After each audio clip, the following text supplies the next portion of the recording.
As you may know, on February 6, former TV doctor Mehmet Oz, now President Trump's administrator of the Centers for Medicare and Medicaid Services, sent my administration a letter with 33 questions about how Maine manages its Medicaid program. As district attorney, as your attorney general, and as your governor, I have always cracked down on fraud. I've been going after criminals since before Dr. Oz was on TV peddling fake supplements to the American people. We are back in Maine, and Janet Mills had a lot to say about Dr. Oz. So let me start from the beginning. She got hit with a 33-question letter from Dr. Oz. He is the CMS administrator, asking her to explain the $46 million in improper Medicaid payments that a federal inspector general flagged in her state. And instead of answering those questions and telling the people of Maine what happened to their tax money, she made a campaign video. But here's where it gets good, because her administration also submitted a 45-page formal response to the CMS. I read the whole thing, and the numbers inside the document,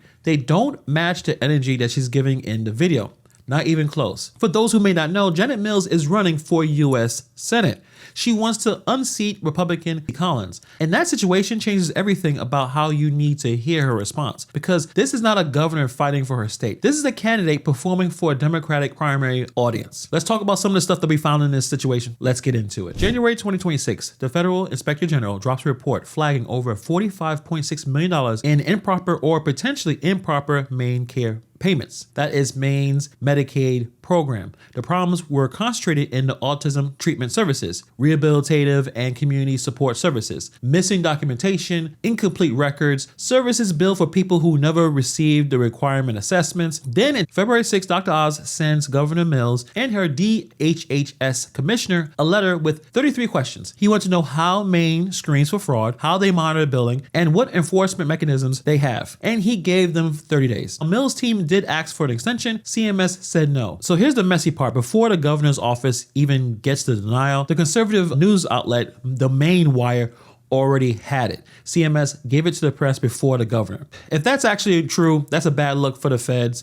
You have to give her that. But then on March 6th, the deadline, Mills does two things. She submits a 45-page formal response, and then she dropped this video. And the problem is that this video and the document tell two different stories. Let's start with the video. Governor Mills looks into the camera and says that she's been going after criminals since Dr. Oz was on TV peddling fake supplements. As you may know, on February 6, former TV doctor Mehmet Oz, now President Trump's administrator of the Centers for Medicare and Medicaid Services, sent my administration a letter with 33 questions about how Maine manages its Medicaid program. Dr. Oz also demanded that these questions be answered within 30 days. Well, today, my administration sent back a comprehensive response to his letter, which I'm releasing to the public. Our response makes clear that the state of Maine is conducting oversight to ensure that Maine care providers are held to high standards of care, that we have robust procedures and enforcement mechanisms to identify fraud, and that we take action in partnership with law enforcement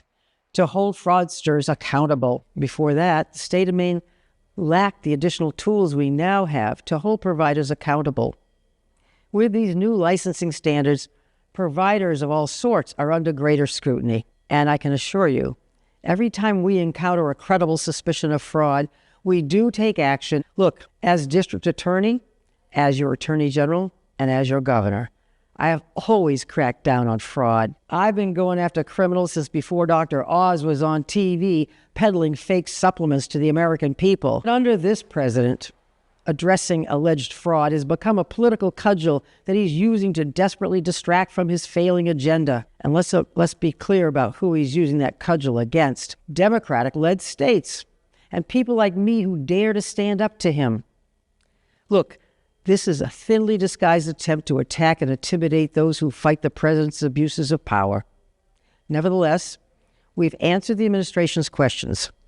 But we know that the answers don't matter to them. But these facts don't matter. The outcome of this Trump administration inquiry is predetermined, as are so many of the inquiries they launch in other states, and I fully expect they'll attempt to retaliate against Maine in the same manner they have elsewhere. by withholding federal Medicaid funding. She believes this entire thing is political. She says that Trump is using fraud allegations to distract from his failing agenda. She says that Trump is targeting Democratic-led states and people like her who dare to stand up to him. She says that the answers don't even matter to him. She's pre-framing the outcome as rigged before CMS even reviews her response. It's a pretty solid campaign speech, especially for the Democrat side. But let's open the 45-page document and see what the actual numbers say. Question 2, how many cases Maine referred to the Medicaid Fraud Control Unit in 5 years? So that's from 2021 to 2025. Maine's Program Integrity Unit referred a grand total of 22 cases. 22 fraud referrals for a program that costs $4.7 billion a year and covers over 400,000 people. Let's break that down per year. In 2021, it was 4 referrals. All 4 were declined by the fraud unit. In 2022, 5. 2023, 2 fraud referrals in a year. In 2024, they bumped it up to 7. In 2025, only 4. That's what cracking down on fraud since Oz was on TV looks like on paper. Let's go to question 6.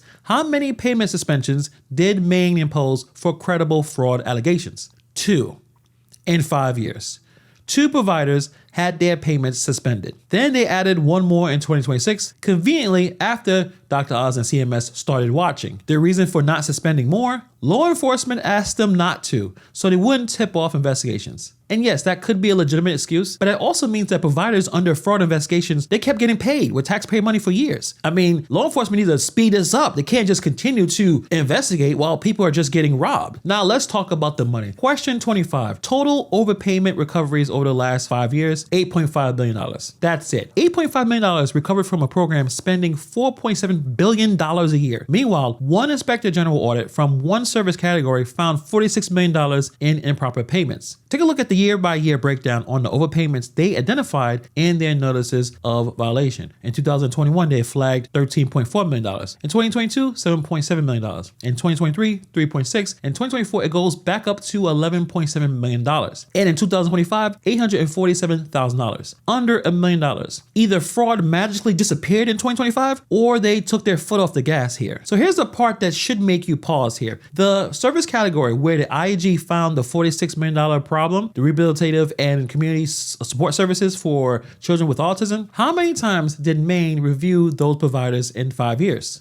6. 6 reviews of the single highest risk service area in the entire program. Meanwhile, they did 46 reviews of personal care providers and 43 reviews of behavioral health providers. But the one category where the feds found $46 million in problems, only 6 times. And Janet Mills wants to tell you that they have robust procedures and enforcement mechanisms, all working well. So she says. And this gets worse. Throughout the 45-page document, Maine keeps referencing to a new advanced fraud detection system called Pulse Light Torch. They bring it up again and again and again. It's their answer to how they're going to detect fraud patterns, catch billing anomalies, and flag suspicious providers. One problem with this whole system, it doesn't exist yet. The analytics component is scheduled to go live in June of 2026. The case tracking piece, September 2026. They're telling the federal government in the response to the $46 million fraud finding that their improved fraud detection tools will be ready in 4 to 6 months. So everything up to now, the 22 referrals, the 2 suspensions, the $8.5 million in recoveries, that was them operating without the tools they now admit they need. And instead of leading with, we have a problem and here's how we're fixing it, Mills went on camera and called it a political attack. And that's the old school political tactic. When you get caught lacking, when you get caught doing something wrong, you don't answer the question, you change the subject. If you are a Democrat, the easiest subject to change is to talk about Donald Trump. Donald Trump is unpopular with the Democratic base. He's the boogeyman, orange, mad, bad. So instead of saying the right thing, my state, we found 22 fraud cases in 5 years and that's not enough. And here's our plan to do better. You say Trump is attacking us and your base rallies around you. They stop asking about that $46 million because now it's about a fight against the bad guy. We saw the same exact playbook from Tim Walz in Minnesota. When they realized that so much of the taxpayer money went to fraudsters and scammers, what was the state response? This is a political attack. Same energy. And now with Janet Mills, almost word for word, they're running the same play. Now, is there political motivation from Trump administration? Probably. Trump named Maine in the State of the Union. Trump and Janet Mills don't get along. With Oz sending denial letters to conservative media before the governor, many people believe that the enforcement energy is selective. And I'm not going to pretend otherwise. It is what it is. But here's the thing. Both things can be true at the same time. The feds can be politically motivated, but the fraud can be real. One doesn't cancel out the other. And you don't get to use Trump as a shield to avoid explaining to what happened to the $46 million in taxpayer money. And you have to factor in the Senate race. Janet Mills is trying to win a Democratic primary to challenge Susan Collins. That primary audience wants to see her fight Trump. They want the I see you in court type energy. They want the Oz insult. That video that she made wasn't for the people of Maine who need Maine care to work. It was for Democratic donors and primary voters.